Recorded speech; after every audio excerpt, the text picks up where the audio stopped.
Everyone, मेरा नाम है सुषमा साहू। आज मैं आपके सामने एसीएफ का जो सेकंड पेपर है उसमें जो एग्रीकल्चर वाला पार्ट है उसका एक टॉपिक है सेल डिवीज़न।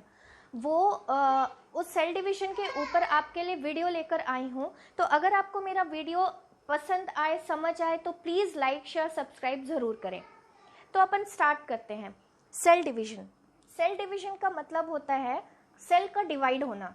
आप लोग 1855 अपन स्टार्ट करते हैं। 1855 में एक साइंटिस्ट थे, उनका नाम था रुडोल्फ वर्शो। इन्होंने बोला था कि सारे सेल होते हैं वो प्री एग्जिस्टिंग सेल से आते हैं। मतलब ओरिजिनली एक सेल होता है, अगर ये सेल का बनना है तो ये कहीं और से नहीं आता है, ये क्या होता है, डिवाइड होता है एक प्री एग्जिस्टिंग सेल से। उन्होंने वर्ड दिया था ओमिनी सेल्यूला ई सेल्यूला, मतलब कि प्री एग्जिस्टिंग सेल से ही सारे सेल आते हैं। तो ये थे रुडोल्फ वर्शो। तो अपन ये सेल बनते कैसे हैं, सेल डिवीजन होता कैसे है, उसके ऊपर ही आज का मेरा लेक्चर है। तो ये अपन स्टार्ट करते हैं। सी सेल डिवीजन में एक वर्ड है सेल साइकिल। यहाँ पर मैं आप लोग को एक बात बताना चाहूँगी कि मेरा मीडियम इंग्लिश है, इसलिए मैं सारी जो चीज़ें हैं वो शायद इंग्लिश में ही यूज़ कर पाऊँगी, क्योंकि हिंदी से मैंने हिंदी के वर्ड्स मैंने देखे नहीं है। तो इसका मतलब ये नहीं कि इसमें हिंदी मीडियम वालों को कोई भी फ़ायदा नहीं मिलेगा। डेफिनेटली उनको भी फ़ायदा मिलेगा, क्योंकि जो हमारा पेपर है वो क्या है, ऑब्जेक्टिव है। ऑब्जेक्टिव होने की वजह से उसमें इंग्लिश और हिंदी दोनों रहेगा। तो जो वर्ड्स मैं यहाँ पे यूज़ कर रही हूँ वो डेफिनेटली वहाँ पर रहेगा। तो मुझे लगता है टिक करने में हिंदी मीडियम वालों को भी उतनी ज़्यादा प्रॉब्लम नहीं आएगी। तो प्लीज़ आप लोग मेरा वीडियो देखें, लाइक करें, शेयर करें, सब्सक्राइब करें, तो स्पेशली हिंदी मीडियम वाले भी। तो अपन चलते हैं सेल साइकिल। साइकिल का मतलब होता है एक, मान लीजिए अपन ने साइकिल का एक पहिया ले लिया। हाँ ठीक है, ड्राइंग थोड़ी खराब है पर कोई बात नहीं, ये साइकिल। अब सेल साइकिल, ये हमारा साइकिल वाला वर्ड आ गया। अब यहाँ पे जो भी सीरीज होगी, मतलब जो भी इवेंट होंगे या जो भी स्टेप्स ये फॉलो करेगा, एक सेल जो भी स्टेप्स फॉलो करेगा इस डिवीजन के लिए, उसको हम लोग क्या बोलते हैं, cell cycle. The series of events और steps followed by a cell to divide is cell cycle. आप लोग नोट्स बनाना चाहें तो बिल्कुल मेरे वीडियो पॉज कर करके आप लोग नोट्स बना सकते हैं। सेल साइकिल में एक बार फिर से रिपीट कर देती हूँ कि जो सीरीज ऑफ इवेंट्स या स्टेप्स होते हैं एक सेल को डिवाइड होने के लिए, जो वो फॉलो करता है वो होता है सेल साइकिल। अब डिवीजन में अपन दो टाइप का डिवीजन देखते हैं, एक होता है माइटोसिस और एक होता है मियोसिस। एक होता है माइटोसिस डिवीजन और एक होता है मियोसिस। मैं कोशिश करूंगी कि आज की क्लास में मैं आपका माइटोसिस कंप्लीट कर दूं और फिर नेक्स्ट क्लास में हम मियोसिस देख लेंगे। तो हम सबसे पहले जाते हैं माइटोसिस के ऊपर। माइटोसिस डिवीजन क्या होता है, देखिए, अगर आप लोग स्टेप बाय स्टेप एक एक बार देखते जाएंगे, सारा चीज देखते जाएंगे, मैं गारंटी देती हूँ आपको कहीं पर भी ऐसा कुछ नहीं होगा जो समझ नहीं आएगा या फिर आपको लर्न नहीं होगा। आप लास्ट तक मेरा वीडियो देखिए और आपको अल्टीमेटली सारी चीजें खुद से लर्न हो जानी है। तो अपन स्टार्ट करते हैं माइटोसिस से। देखिए, कोई भी चीज जब होनी होती है, चाहे वो पार्टी हो, शादी हो, बर्थडे हो, कुछ भी हो, पहले उसकी क्या लगती है, तैयारी। फिर वो क्या होता है, एक्चुअल टाइम आता है जब वो होता है। तो वैसे ही हम स्टार्ट करते हैं। अगर हम माइटोसिस कर रहे हैं, अगर हम माइटोसिस का डिवीजन देख रहे हैं, तो पहले हम क्या करेंगे, तैयारी, और उसके बाद क्या होगा, एक्चुअल डिवीजन।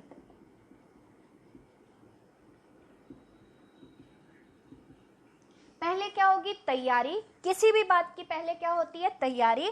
फिर क्या होता है, एक्चुअल वो टाइम आता है जब वो डिवाइड होता है। अब ये देखिए, हम लोग जब भी मान लीजिए एक बर्थडे पार्टी करनी है घर पे, बर्थडे पार्टी करने के लिए आज जैसे मेरा बर्थडे है तो मैं 4 दिन पहले से प्लान बनाऊंगी कि यार मुझे किसको बुलाना है, किसको खाना खिलाना है, या फिर क्या बनाना है, ऐसा करके मेरा तैयारी चलेगा। लेकिन जो एक्चुअल टाइम होगा बर्थडे का, केक काटने का, वो सिर्फ 1 घंटे की सेरेमनी है, खत्म।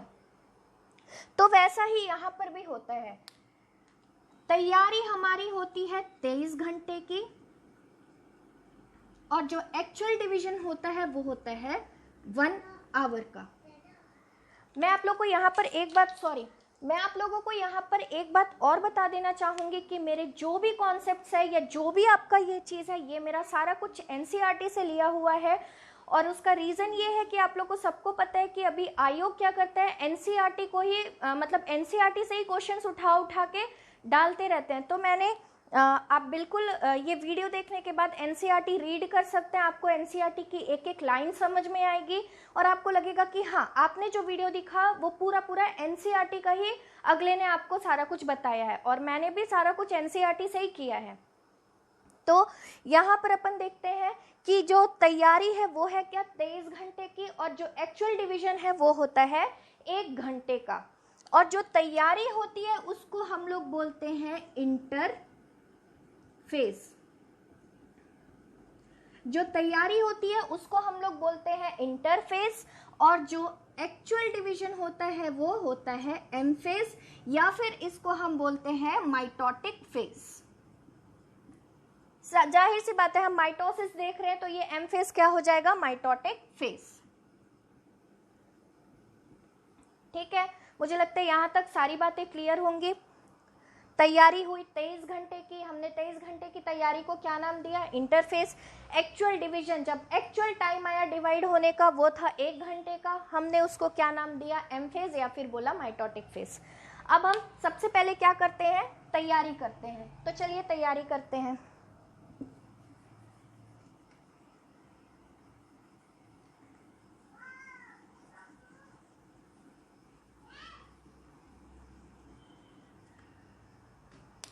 सबसे पहला हमारा क्या है, तैयारी, यानी कि हम देख रहे हैं क्या, इंटरफेस। अच्छा, मैं पहले आपको डायग्रामेटिकली एक चीज़ बताना चाहती हूँ। जो क्या है, डायग्राम्स हमारे हमको लर्न करने में बहुत, कोई भी चीज़ याद रखने में बहुत ही सहूलियत देते हैं।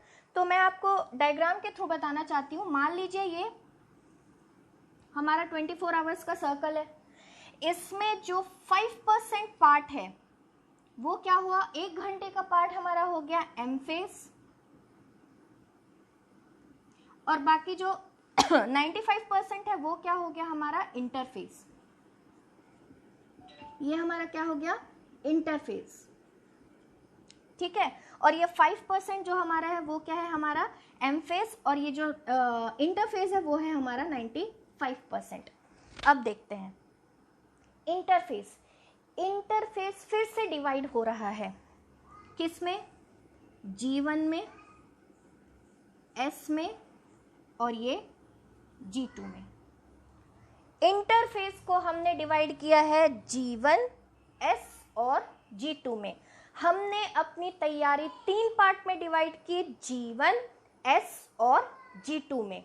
अब देखिए G1 कुछ नहीं, एक्चुअल होगा क्या, या तो आपसे ऑर्डर पूछा जाएगा कि पहले कौन आएगा, G1, S, G2 या एम फेज, या फिर इन फेजेस में क्या क्या होता है। जैसे कि मैं आपको बताऊंगी आगे क्वेश्चंस, वो पूछा जाएगा। ठीक है, तो अपन G1 फेज देखते। देखिए, अगर मुझे घर से निकलना है तो मुझे पहले एनर्जी चाहिए होगी। अगर मुझे बर्थडे पार्टी के लिए तैयारी करनी है तो मुझे मेरी भी तैयारी के लिए मतलब उतनी एनर्जी मेरे पास भी होना चाहिए, मेरे पास भी खाना होना चाहिए। खाना क्या है हमारा, प्रोटीन। तो यहां पर क्या है, G1 फेज हमेशा क्या करेगा, प्रोटीन सिंथेसिस। ठीक है, G1 फेज में क्या होगा, प्रोटीन सिंथेसिस। वैसे ही एम फेज में डिवीजन में जाने से पहले फिर से उसको क्या चाहिए होगा, खाना। यहां पर खाना फिर से हमारा क्या आ जाएगा, प्रोटीन सिंथेसिस। देखिए इनमें और भी चीज़ें होती हैं, जब मैं सेपरेटली G1 S और G2 डील करूंगी तो वो मैं आपको बताऊंगी। अभी बस मोटा मोटा मैंने इसलिए बताया है जिससे एटलीस्ट ये आपके दिमाग में एक एक पॉइंट रहे और यहाँ पर मुझे भी रिप्रेजेंट करते बने। अब देखिए G1 में वो खाना खाया, प्रोटीन सिंथेसिस किया, आई मीन प्रोटीन बनाया, खाया, जैसे भी आप लर्न कर सकते हैं। फिर एस फेज में गया और डबल हो गया। डबल हो गया मतलब यहाँ पर अपन क्या बोल सकते हैं कि डीएनए रेप्लिकेट हो गया।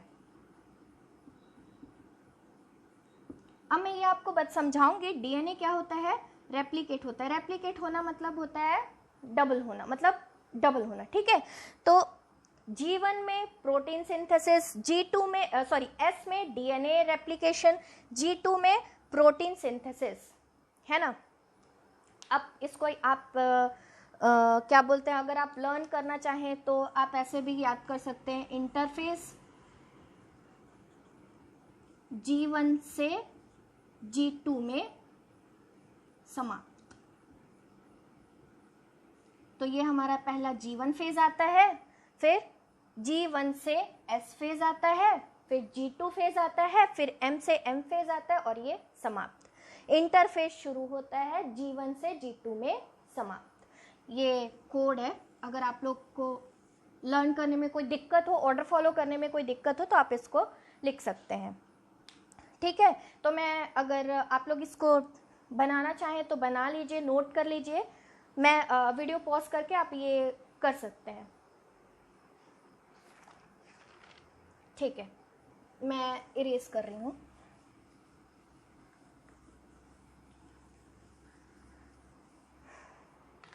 अब हमारा है G1 फेज। हम लोगों ने पहला क्या देखा, G1 फेज। हमारा इंटरफेस में जो है वो है G1 फेज। मैंने G1 फेज में जो इम्पोर्टेंट बात बताई थी वो क्या था कि सबसे पहले क्या होता है, मतलब डबल होने के लिए, यहाँ पर ये डबल हुआ ना, डबल होने के लिए ये क्या किया, प्रोटीन सिंथेसिस किया। प्रोटीन सिंथेसिस किया मतलब कि खाना खाया, खाना बनाया, मतलब कि प्रोटीन सिंथेसिस किया। एनर्जी लिया मतलब कि प्रोटीन सिंथेसिस किया, ठीक है। अब देखिए फिर उसके बाद क्या होता है। अब यहाँ पर क्या होता है, कुछ जो सेल ऑर्गेनेलिज होते हैं, बहुत से सेल ऑर्गेनेलिज क्या होते हैं, डबल हो जाते हैं, मतलब वो भी क्या होते हैं, रेप्लिकेट हो जाते हैं, मतलब डबल। प्रोटीन लिया, सेल ऑर्गेनेलिज क्या होते हैं, most of the cell organelles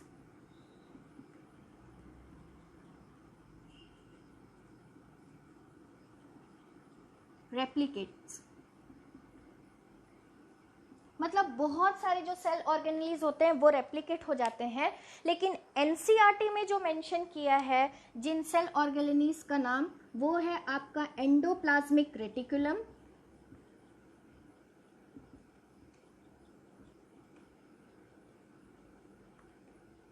या इसको अपन ER से भी डिनोट कर सकते हैं, न्यूक्लियोलस, एंडोप्लाज्मिक रेटिकुलम, न्यूक्लियोलस, और एक है गोल्गी अपैरेटस।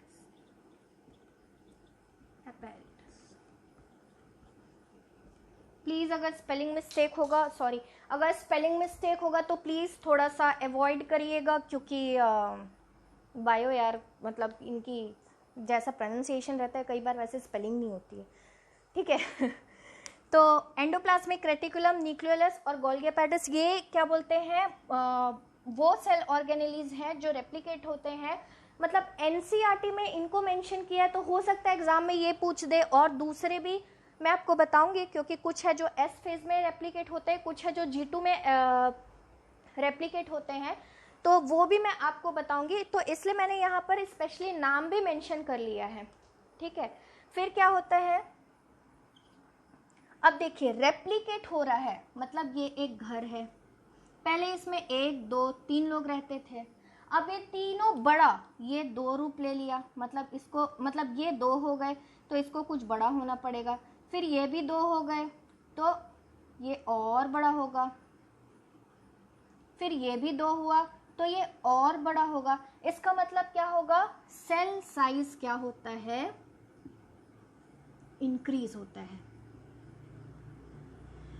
सेल साइज क्या होता है, इंक्रीज होता है। तो जो जीवन की इंपॉर्टेंट बातें थी वो है protein synthesis, most of the cell organelles replicate, और जो थर्ड है वो होता है सेल साइज क्या होता है, इंक्रीज होता है। अब हमारा जो आता है वो है नेक्स्ट एस फेज। ये थोड़ा सा कंफ्यूजिंग है क्योंकि इसमें कुछ वर्ड्स हैं जो हमको कंफ्यूज करते हैं और जो हम थोड़ा थोड़ा मिस्टेक करते हैं, मतलब जो कंसेप्ट पे है, और क्योंकि थोड़ा सा नासमझी के कारण हम यहाँ पर मिस्टेक करके आ जाते हैं। तो वो भी मैं आपको बताती हूँ और मिस्टेक की जगह भी बताती हूँ। नेक्स्ट है हमारा जीवन से हम कहाँ जा रहे हैं, जीवन से एस, ठीक है, एस फेज। मैंने जो पहला बताया था वो क्या बताया था कि डीएनए क्या होता है, रेप्लिकेट होता है। अब देखिए होता क्या है ये एक नॉर्मल क्रोमोसोम होता है, मैं दूसरा कलर यूज कर लेती हूँ। ये एक नॉर्मल क्रोमोसोम होता है, इसके अंदर ये डीएनए होता है। अब मैं यहाँ आपको जो इम्पोर्टेंट है ये मेरे को पहले बताना था, डीएनए भी ऐसा नहीं होता कि ये सिर्फ ऐसा सिंगल स्ट्रैंड है, ऐसा डीएनए नहीं होता है। डीएनए जो होता है वो हिस्टोन प्रोटीन पे लिपटा हुआ होता है। मान लीजिए ये हिस्टोन प्रोटीन, ये डीएनए की एक स्ट्रैंड है, ये हिस्टोन प्रोटीन है, ये हिस्टोन प्रोटीन है, ये हिस्टोन प्रोटीन है। तो ये डीएनए क्या करता है, ऐसा ऐसा जाके, फिर ये ऐसे ऐसे जाके, फिर ये ऐसे ऐसे जाके, फिर ऐसे ही कंटिन्यू करते जाता है। ये भी, ये वाला जो पार्ट है ये, फिर यहाँ पे भी ये लिपटता है, ये अपने आप को ऐसा ऐसा करके इसमें लपेट लेता है, ठीक है। तो ये अल्टीमेटली क्या कहलाते हैं, क्रोमैटिन। यहाँ पर कुछ वर्ड्स हम यूज करेंगे जो मैं आपको जैसे जैसे आएगा वैसे वैसे समझाते जाऊंगी। जो पहला वर्ड है वो है क्रोमैटिन, जो दूसरा वर्ड है वो है क्रोमैटिड, जो तीसरा वर्ड है वो है क्रोमोसोम, और जो चौथा वर्ड है वो है सेंट्रोमियर, जो पांचवा वर्ड है वो है सेंट्रियोल, और जो छठवां वर्ड है वो है सेंट्रोजोम।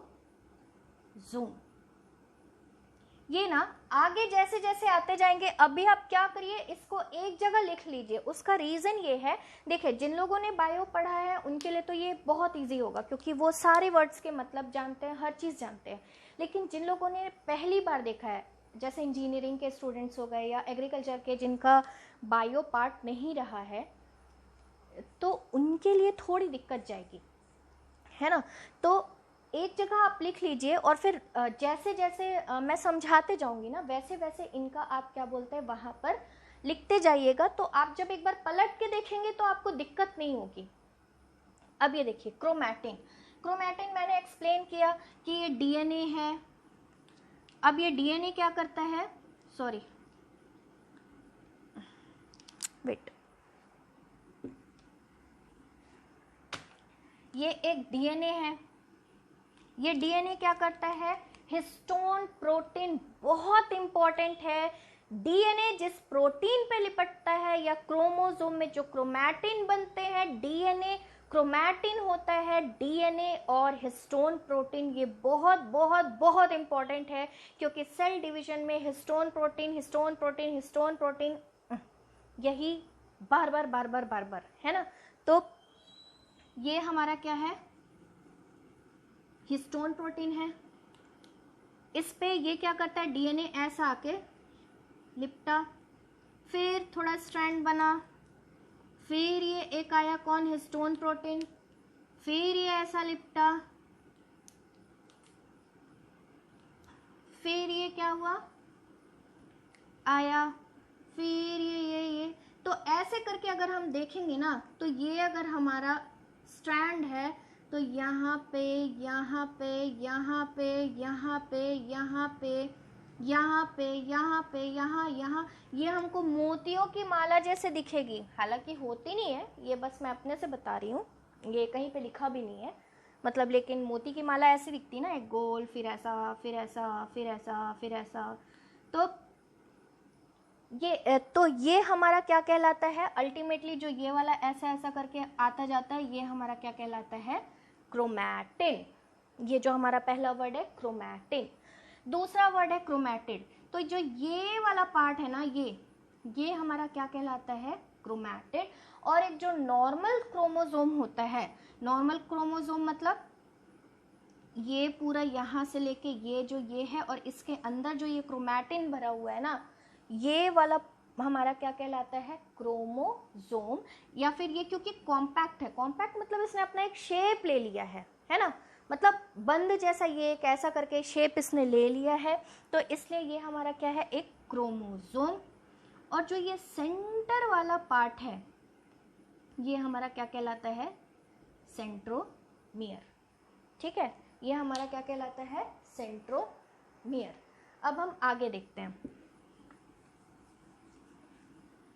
अब जो मैं आपको यहाँ पर समझाना चाहती हूँ, जो कंफ्यूज करता है वो मैं आपको बताती हूँ। देखिए, हमारी बॉडी के हर सेल में, जैसे मान लीजिए एक सेल लिया अपन, ठीक है, एक सेल लिया अपन ने, हर सेल में कितने क्रोमोसोम होते हैं, 46 क्रोमोसोम। कितने होते हैं, 46 क्रोमोसोम। ठीक है, हमारे सेल्स क्या होते हैं, डिप्लॉइड। ठीक है, डिप्लॉइड सेल्स होते हैं, 46 क्रोमोसोम्स होते हैं। अब देखिए, मैं यहाँ पर गोनैड सेल की बात नहीं कर रही हूँ, वो हैप्लॉइड होते हैं, ठीक है, उनकी बात नहीं कर रही हूँ, मैं बाकी पूरे सेल्स की बात कर रही हूँ। वो क्या होते हैं, 46 क्या होते हैं, उनमें क्रोमोसोम्स होते हैं, वो क्या होता है, डिप्लॉइड होते हैं। ठीक है, अब यहाँ पर देखिए, डीएनए रेप्लिकेट हो रहा है, क्रोमोसोम रेप्लिकेट नहीं हो रहा है।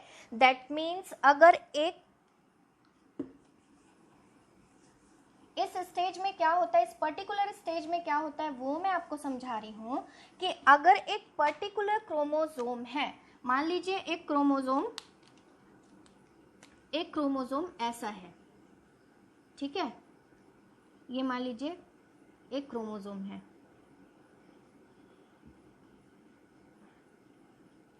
एक क्रोमोसोम है, यहां पर क्या होता है, डीएनए रेप्लिकेट होता है, मतलब ये अपनी यहां पे एक कॉपी बनाता है, ये क्या हुई, इसकी एक कॉपी बन गई। ठीक है, ये यहाँ पे क्या होता है, एक कॉपी बन जाता है, और ये जो पार्ट है, ये, अब आप यहाँ पे बोलोगे मैडम क्रोमोसोम 2 दिख रहा है, क्रोमोसोम 2 कहाँ दिख रहा है भाई, सेंट्रोमियर तो एक है, जितना सेंट्रोमियर उतना क्रोमोसोम।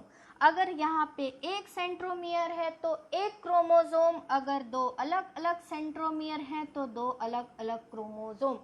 जितना सेंट्रोमियर उतना क्रोमोसोम। यहाँ पर क्रोमोसोम रेप्लिकेट नहीं हो रहा है, यहाँ पर क्या हो रहा है, डीएनए रेप्लिकेट हो रहा है। ये कॉन्सेप्ट है, और क्या होता है, यहाँ पर अपन कंफ्यूज होते हैं। ठीक है, और यहाँ पर आपको मैं बता दूं, अगर क्वेश्चन में आता है कि एस फेज में before and after S phase की बात आती है, कि बिफोर एस फेज अगर 46 क्रोमोसोम है तो आफ्टर एस फेज कितने क्रोमोसोम होंगे, क्रोमोसोम सेम रहेंगे, दे विल बी 46 ओनली। 46 मतलब 46, क्रोमोसोम में कोई चेंज नहीं होता है। चेंज किस में होता है, हमारे डीएनए में। बिफोर एस फेज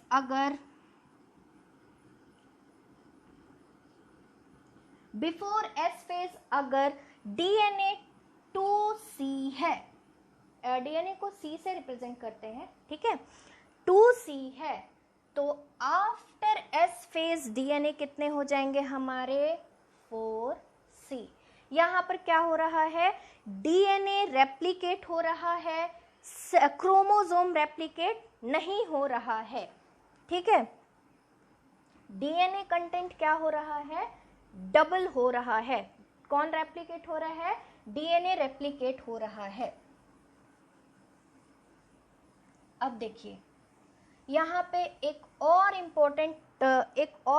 इम्पोर्टेंट चीज़ है जो होती है, वो होता है सेंट्रोजोम रेप्लिकेट। अब सेंट्रोजोम मैं बता रही हूँ क्या होता है, ये सिर्फ एनिमल सेल्स में ही होता है। सेंट्रोजोम जो होता है वो सिर्फ और सिर्फ एनिमल सेल्स में ही होता है।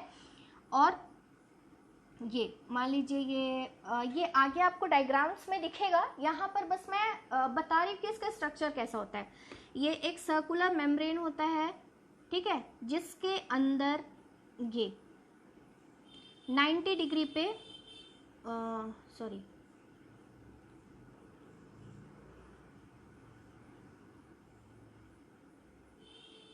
90 डिग्री पे ऐसे दो स्ट्रक्चर होते हैं जो क्या कहलाते हैं, सेंट्रियोल।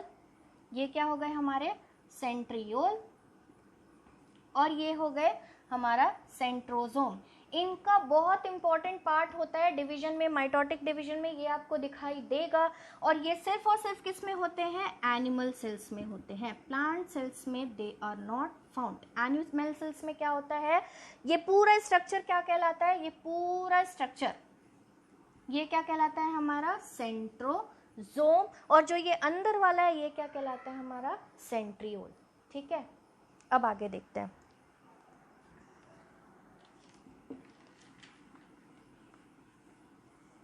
हाँ तो सॉरी, एस फेज पे मैंने लिखा नहीं ना, एस फेज में मैं लिख देती हूँ कि हमारा क्या क्या हो गया। एस फेज में डीएनए रेप्लिकेट हो गया, फिर हमारा क्या हुआ, जो एक इम्पॉर्टेंट चीज़ था वो था सेंट्रोजोम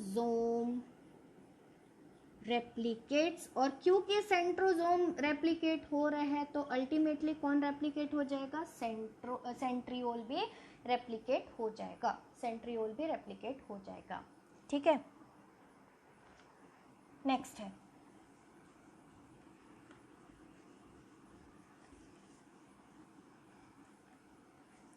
नेक्स्ट हमारा आता है, हम लोगों ने कंप्लीट कर लिया G1 फेज, S फेज। अब हमारा आता है G2 phase. G2 phase, G2 phase में अपन देखते हैं, मैंने बताया था यहाँ पे खाना खाएगा, डीएनए रेप्लिकेट होगा, फिर यहाँ पे खाना खाएगा। ठीक है, और दोनों में सेल ऑर्गेनेलिस जो हैं, जो जनरली इन्वॉल्व नहीं होती डिवीजन के स्टेप्स में, वो क्या होती हैं, रेप्लिकेट होती है। मतलब डिवीजन के स्टेप्स में जिनका रोल नहीं होता समझ लो, वो क्या होता है G1 और G2 में रेप्लिकेट होती है। और जिनका रोल होता है जैसे ये और ये, मतलब एस फेज में हमारा डीएनए रेप्लिकेट हो गया, फिर सेंट्रोजोम रेप्लिकेट हो गया, है ना। फिर वैसे एम फेज तो पूरा पूरा एक्चुअल डिवीजन ही है, वो स्टेप्स में जाएगा। ठीक है, अब यहाँ पर हम देखते हैं G2 फेज। G2 फेज में मैंने फिर से बोला खाना खाएगा, एम फेज की तैयारी के लिए, मतलब प्रोटीन सिंथेसिस। अब कुछ ऑर्गेनेलिस बच जाते हैं जो यहाँ पर भी क्या करते हैं, डिवाइड करते हैं, है ना। कुछ लोग जो हैं बच जाते हैं जो यहाँ पे डिवाइड हो जाते हैं। तो वो दो ऑर्गेनेली है, एक माइटोकॉन्ड्रिया और दूसरा है क्लोरोप्लास्ट। एक है माइटोकॉन्ड्रिया और दूसरा क्या है, क्लोरोप्लास्ट। तो G2 में अपन ने 2 देखा, एक प्रोटीन सिंथेसिस, और 2 देखा माइटोकॉन्ड्रिया और क्लोरोप्लास्ट। ठीक है, अब हम जो फाइनल चलते हैं वो है कहाँ, एम फेज। अच्छा, मैं यहाँ पर एक बात और बताना भूल गई। यहाँ पे अपन ने देखा था इंटरफेस के 3 स्टेप। ठीक है, ये अपन ने 3 स्टेप देखे थे, एक G1, S और G2।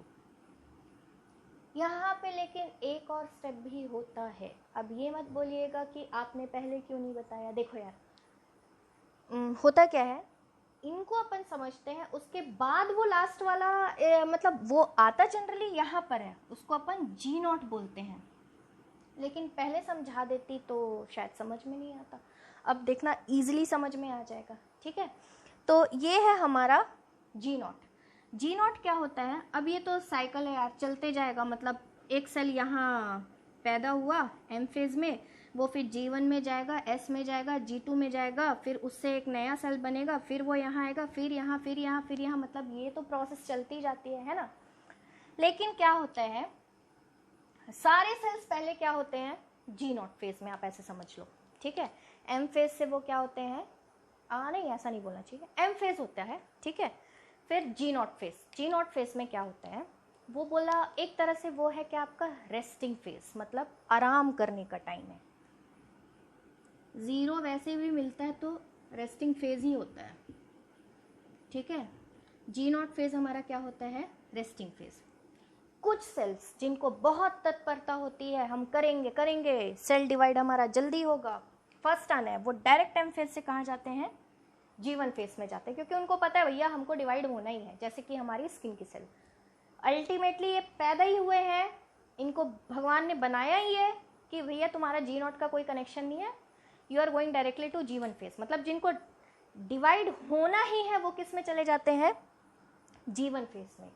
ये हमारे क्या कहलाते हैं, परमानेंट टिश्यू जो लाइबल टिश्यू जो डिवाइड होते ही हैं।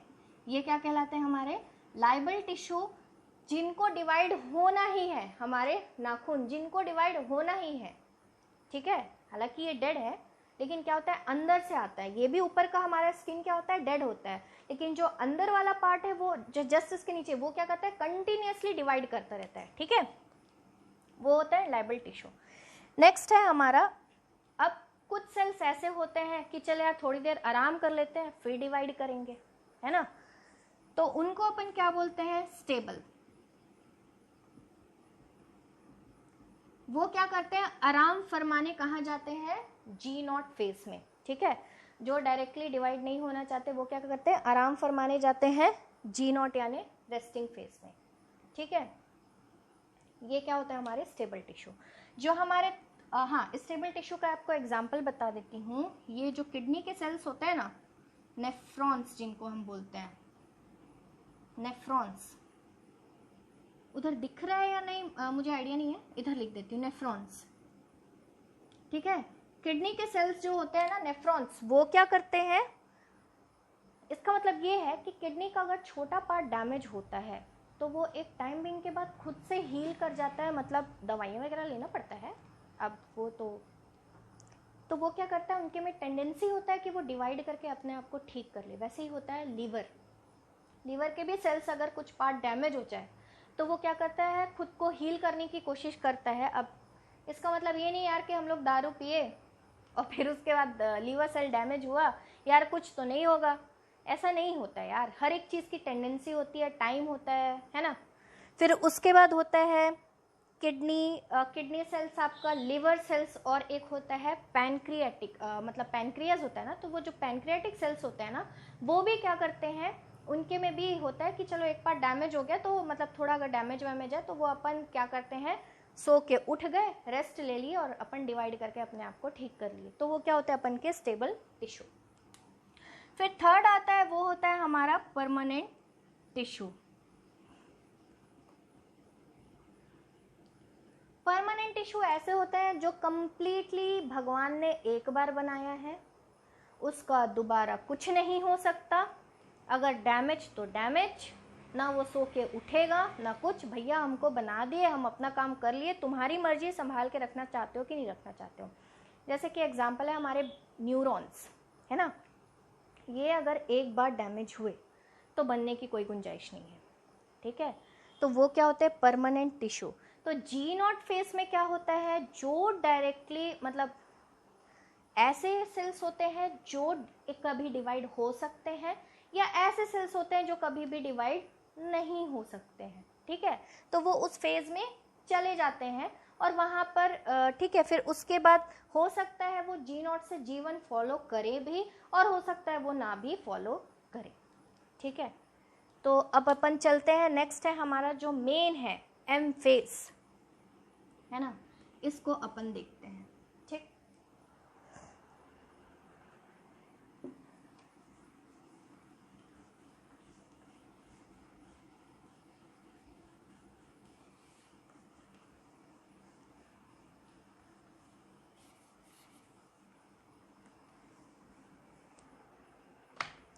चलिए, सेल डिवीजन का जो फर्स्ट वाला है माइटोटिक डिवीजन, उसका एम फेज देख रहे हैं, या फिर हम क्या बोलते हैं इसको, माइटोटिक फेज।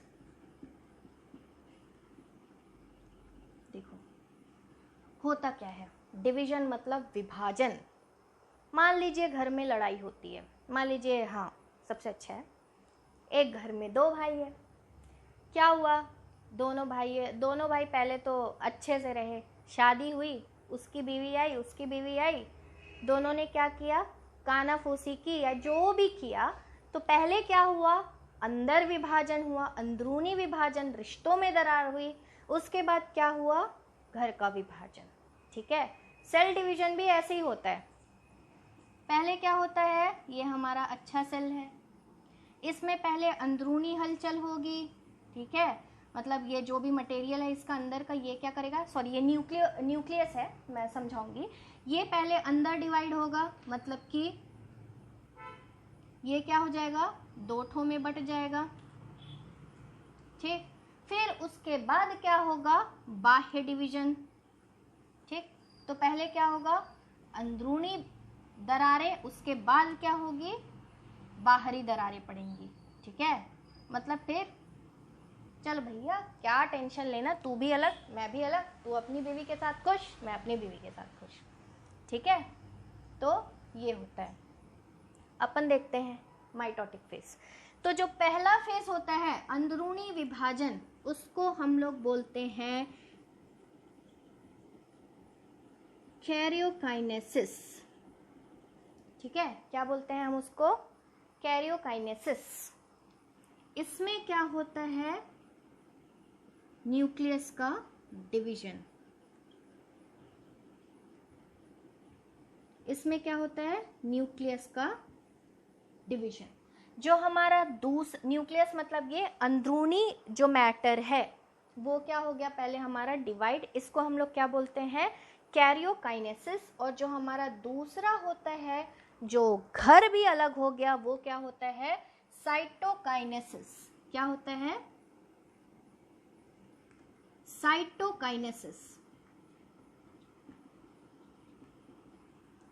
मतलब कि साइटो तो समझ में आ रहा होगा, साइटोप्लाज्म का डिवीजन। ठीक है यार, इंग्लिश पे ठीक है, साइटोप्लाज्म। ठीक है, इसका डिवीजन। तो एम फेज भी दो पार्ट में बटा हुआ है। दो पार्ट नहीं बोलना चाहिए, दो स्टेप है इसके। पहला स्टेप है वो है क्या? कैरियोकाइनेसिस। वही मैं सोचूं मैं गड़बड़ कहां पर कर रही हूं। ठीक है, दूसरा है हमारा क्या?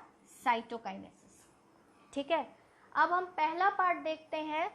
पहला पार्ट है हमारा अंदरूनी डिवीजन, दूसरा है साइटोकाइनेसिस, बाह्य डिवीजन। तो हम पहले पार्ट में जाते हैं, वो है हमारा कैरियोकाइनेसिस।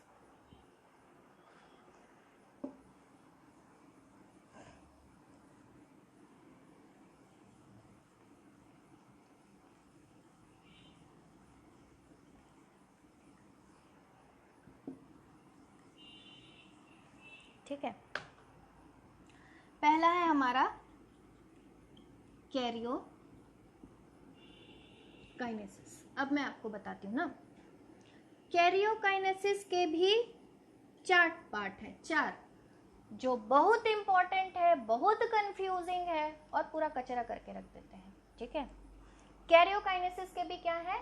4 पार्ट हैं। पहला है हमारा प्रोफेज, दूसरा है हमारा मेटाफेज, तीसरा है हमारा एनाफेज और चौथा है हमारा टीलोफेज। इंपॉर्टेंट है क्योंकि ऑर्डर आ सकता है एग्जाम में जमाने के लिए। देखो यार, फर्स्ट टाइम है तो मेरे को नहीं लगता बहुत ज्यादा डीप पूछेगा, लेकिन अपन ऐसा भी नहीं सोच सकते कि बहुत ज्यादा डीप नहीं पूछेगा और ऊपर ऊपर पढ़ के चले गए, पता चला वही नहीं पूछा। आयोग का आज की डेट पे कोई भरोसा ही नहीं है। ठीक है, तो ऑर्डर जमाने के लिए दे सकता है। इसको मैंने कैसे याद किया है? PM ATA, ठीक है, या फिर PM एक्ट, आप ऐसे भी याद कर सकते हो। PM एक्ट, PM प्रधानमंत्री एक्ट। ठीक है, PM prophase, M metaphase, A anaphase, telophase, ठीक है। आपके अपने भी क्या बोलते हैं कोड्स हो सकते हैं, पर मैंने ऐसा लर्न किया तो मैं आपको ऐसा बता रही हूँ, ठीक।